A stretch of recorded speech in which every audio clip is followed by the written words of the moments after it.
So guys, स्वागत है इस एक्सप्लेनर एक नया चैनल में। तो ये मेरा नया चैनल है, आप लोगों को सब पता ही होगा।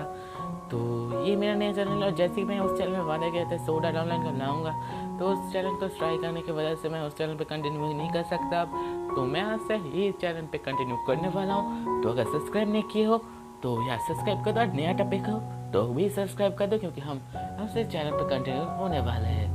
तो चलिए बिना कोई टाइम वेस्टिंग के साथ शुरू करते हैं हमारे एक्सप्लेनेशन वीडियो को। स्वॉर्ड आर्ट ऑनलाइन का शुरुआत होता है एपिसोड 1 की। तो वो शुरू होता है एक वीआर गेम से, जिसमें हमारा किरीटो खेल रहा होता है एज ए प्लेयर, और उसके साथ एक एनपीसी प्लेयर भी होता है और उसका नाम होता है एनजीओ। और एनजीओ उस वक्त एक पेड़ को काट रहा था। हालांकि इस पेड़ का नाम है गॉर्डेक्स गीगास टाइप का कुछ नाम होगा, तो ऐसा नाम होता है, पर उसका उन दोनों मिलकर ही इसे 1.5 सालों में काट ही नहीं पा रहे। और इससे पहले उन लोग पूर्वज को भी ये काटना चाहते थे, पर वो भी काट नहीं पाए। इससे हमें पता चलता इस पेड़ का मजबूती बहुत ही ज़्यादा है। तो इसके चलते कीट परेशान हो जाता है और मूड को सही करने के लिए एंजो के साथ मजाक करने लग जाता है। और इसके चलते उन लोगों का एक और दोस्त आ जाता है और उसके हाथ में एक टोकरा होता है और उसमें उन लोगों का लंच होता है। तो लंच देख के दोनों ही काफ़ी ज़्यादा ही खुश हो जाते हैं और एलिस भी कहता है हम चलो लंच कर लेते हैं। तो इसके बाद लंच करने के लिए जब जाते हैं तो देखते हैं एलिस ने काफ़ी कुछ ही बनाया होता है, पर किरीटो और एंजो ज़्यादा जल्दी इसे खा नहीं पाएंगे क्योंकि बहुत सारा ही होता है, और अगर खा नहीं पाएंगे तो ये नष्ट हो जाएगा, मतलब ख़राब हो जाएगा, क्योंकि यहाँ पर गर्मी बहुत ज़्यादा ही है। तो ये प्रॉब्लम देख के किरीटो का आइडिया सोचता है कि इसे ठंडा रखने के लिए बर्फ़ ढूंढना चाहिए। तभी उन लोगों को याद आता है इस गर्मी के समय में बर्फ़ कहाँ से होगा, और उन्हें याद आता है एक केव के बारे में। पर ये केव के बाद सुनते ही एंजू कहता है पर उन केव में जाना तो बच्चों के लिए फॉरबिडन है, मतलब बच्चे नहीं जा सकते। तो ये सुन के एलिस भी कहता है हम बच्चे थोड़ी ना है, हम तो बड़ों के काम करने जा रहे हैं ताकि हमारा खाना ठीक से रहे। तो ये सुन के किरीटो भी हाँ में हाँ भर देता है, पर एंजू अभी भी ठीक से माना नहीं होता, पर उन दोनों उसे मना ही लेते हैं आखिरकार। तो उन लोग डिसाइड करते हैं कि अगले दिन वो जाएंगे उस केव के बारे में जानने के लिए। तो अगले दिन जब होता है सब एक साथ आ जाते हैं और उन लोग जाने लगे उस केव के पास। तो थोड़े देर जाने के बाद उसे केव मिल जाता है। केव का एंट्रेंस काफ़ी ज़्यादा ही बड़ा होता है, तो ये देखो उन सभी चौंक जाते हैं। तो उन लोग ठीक से जाते हैं केव के अंदर, और थोड़ी देर जाने के बाद ही सबको ठंड लगना स्टार्ट हो जाए क्योंकि काफ़ी ज़्यादा ही ठंडी पड़ गई थी उस समय। तो थोड़ी देर बाद वो जाके देखते हैं वो ठंड कि इसलिए आ रही थी क्योंकि अंदर से ये गुफा पूरा बर्फ़ से बनी हुई थी, और अंदर से ये केव बर्फ़ से बने देखकर ये सभी चौंक जाते हैं। और किरीटो और बाकी सबको भी एक स्टोरी याद आता है इस केव के रिलेटेड, जो कि होता है व्हाइट ड्रैगन और हीरो बैटिकोली के बीच की लड़ाई। असल में ये स्टोरी इसी केव के आधार में लिखी गई थी और इन लोगों को सुनाया जाता था। तो ये देखे थोड़ी देर आगे जाते और उन्हें असल में वो व्हाइट ड्रैगन का बोन भी मिल जाता है, और ये देख के सभी शॉक हो जाते और विश्वास करने लगते वो स्टोरी असल में सच्ची थी। और इसके बाद किरीटो उन सब हड्डियों के पास से बहुत कुछ देखता है और उनमें से एक तलवार को लेकर आता है, और वो तलवार काफ़ी ज़्यादा भारी होता है और किरीटो अब कोशिश करता है उसे तो उठाने की, बट वो उसमें फेल हो जाता है। उन लोग उस तलवार को इग्नोर करके जिस काम के लिए वो उन लोग यहाँ पर आए थे वो काम करना स्टार्ट कर देते हैं, यानी बर्फ़ को इकट्ठा करना। तो उन लोग ऐसे बर्फ़ को इकट्ठा कर लेते हैं काफ़ी समय से। तो उन लोग जब घर इस केव से बाहर आने की बारी आते हैं तो उन लोग काफ़ी ढूंढने के बाद भी रास्ता नहीं मिलता और वहाँ पर भटक जाते हैं। तो तभी एंजू को सुनाई देता है, वो दौड़ से जाता है और उनके पीछे किरीटो और एलिस भी जाता है। तो वो जब वहाँ पर जाके देखते हैं तो नज़ारा एकदम अलग सा होता है, क्योंकि वो एक और ही दुनिया में एंट्रेंस में खड़े हुए होते हैं, जो कि होता है डार्क वर्ल्ड या फिर डार्क टेरिटरी तुम कह सकते हो।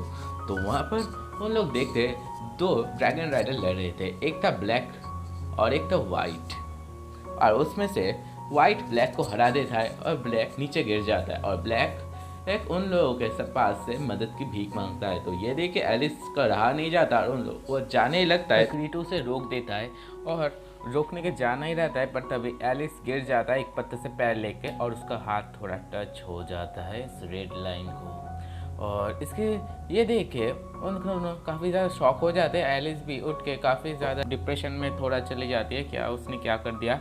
तो तभी किरीटो पीछे देखता है कि पीछे एक अजीब सा पोर्टल खोल के एक रोबोट जैसा आदमी से देख रहा था। असल में ये एसोसिएशन का नाम है टावर इंडेक्स, जो कि इस लाइन को क्रॉस करने के बाद ह्यूमंस को अलग दुनिया पे ले जाते हैं। इसलिए ह्यूमंस कहते हैं कि इस लाइन का क्रॉस नहीं करना चाहिए। तो उन लोग देखते और ये देख के टिकरी टोरेन जो कहते हैं कि हमें शायद वापस चला जाना चाहिए। तो फिर वो जैसे तैसे दौड़ के एस्केप से बाहर चले जाते और सिटी के अंदर पहुंच जाते हैं। और इसके बाद सीन शिफ्ट होता है और एनजीओ के रात को दिखाया जाता है, जहाँ पर एनजीओ का सपना आता है और जिसमें वो देखता है कि एलिस उन सबको छोड़ के कहीं जा रहे होते हैं। और ये देखे एनजीओ काफ़ी ज़्यादा घबरा जाता है और नींद से उठ जाता है।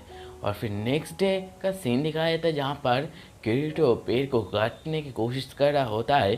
तभी एनजीओ को सोचा होता है, फिर उसका आसमान पर नजर जाता है कि वही कल वाला वाइट नाइट उस दुनिया पे आ चुका है और वो एकदम सिटी की ओर ही जा रहा होता है। और ये देख के उन दोनों ही सिटी की ओर भागने लगते हैं। और जब नाइट सिटी में आता है तो सिटी का मेयर उसे हेलो कहता है और वेलकम कहता है। और उसी वक्त किरीटो, एनजीओ और एलिस भी वहाँ पर मौजूद होते हैं, पहुँच गए होते टाइम में। तो वो नाइट कहता है तो तुम्हारा यहाँ से एक लड़की जिसका नाम है एलिस, वो रूल्स को ब्रेक किया है, तो उसे हम एग्जीक्यूशन के लिए ले जाएंगे। एग्जीक्यूशन मैंने मारने के लिए। तो ये देखे वो सभी शौक हो जाते हैं, पर उसका पिता यानी विलेज मेयर या फिर सिटी मेयर कह सकते हो, उसे कोई भी रिएक्शन नहीं देता और अपने बेटी को उस नाइट के हाथों सौंप देता है। और ये देखे किरीटो और एनजीओ से बचाने की कोशिश करते हैं और किरीटो एक एक्सरे के उस नाइट को अटैक करने जाता ही होता है, पर एक नाइट का एक प्रेशर से वो गिर जाता है और काफ़ी सारे लोग उसे पकड़ भी लेते हैं।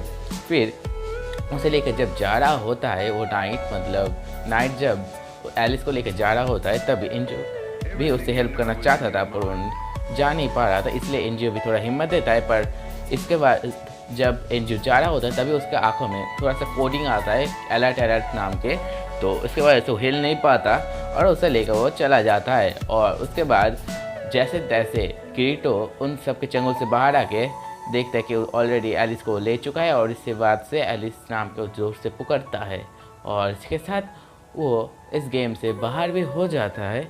और बाहर होने के बाद उसके आंखों से आंसू आ रहा होता है और अभी तक गेम में जो भी कुछ हुआ है उसका मेमोरी उसके अंदर नहीं होता। एक ड्रीम के जैसे, इस सपने के जैसे उसके सब धुंधला धुंधला याद रहता है। और जिन लोगों ने स्पेशली मुझे काफ़ी ज़्यादा ही सपोर्ट किया इस एनिमे को एक्सप्लेन करने के लिए, क्योंकि फर्स्ट एपिसोड मिल ही नहीं रहा था, तो उन दोनों ने काफ़ी ज़्यादा ही हेल्प किया था मुझे सबटाइटल्स को डाउनलोड करने में।